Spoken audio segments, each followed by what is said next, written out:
قناة سكولي هتقدم النهاردة كرات اللحم مع الاسباجيتي بالطريقة الإيطالية. طريقة روعة جدا وسهلة جدا وطعمة جدا جدا. يلا نشوف هنعمل ايه. ما تنسوش الاشتراك في القناة وتفعيل الجرس علشان يوصل لكم منا كل جديد. لايك وشير الفيديوهات علشان نفيد عدد أكبر من الناس. نص كيلو لحمة مفرومة، بصلة متوسطة مفرومة، معلقتين كبار بقسماط مطحون، ملح حسب الرغبة، نص معلقة صغيرة فلفل اسود، معلقة صغيرة بهارات لحمة أو 7 بهارات، بيضة. هنخلط المكونات مع بعض على الأقل من 3 ل 4 دقايق عشان اللحمة تمتزج كويس بباقي المكونات وما تفكش أثناء السوى. هنستخدم معلقة معيارية علشان كل الكرات تطلع في نفس الحجم. هنسيبها في التلاجة حوالي نص ساعة علشان تتشمع شوية. هنسلق المكرونة في مية مغلية مضاف ليها ملح بس.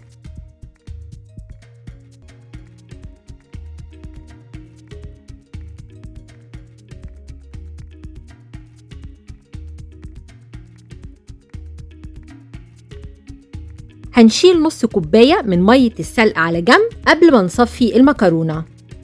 للصلصة زيت زيتون،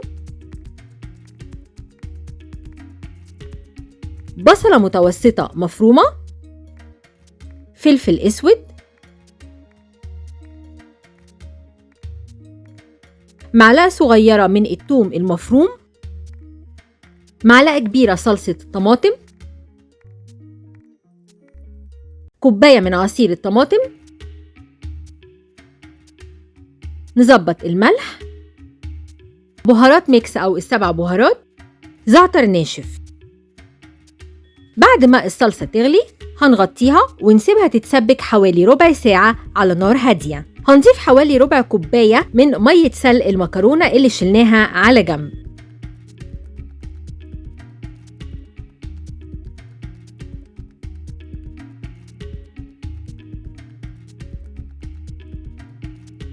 هنحمر الميت بول في الزيت لحد ما تحمر من كل الجوانب.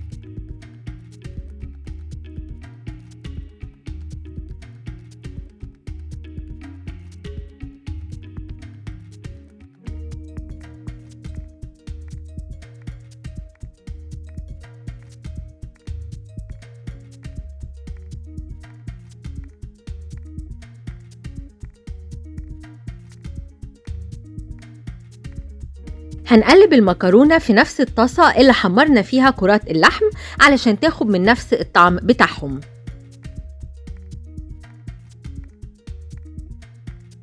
هنضيف جزء من الصلصة للمكرونة،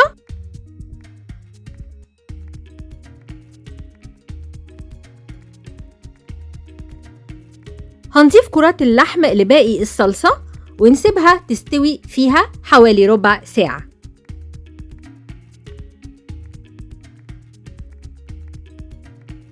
كده بقت جاهزة. هنقدمها. شكلها روعة وطعمها حلو جدا جدا جدا. هيحبوها الكل، كبار وصغيرين.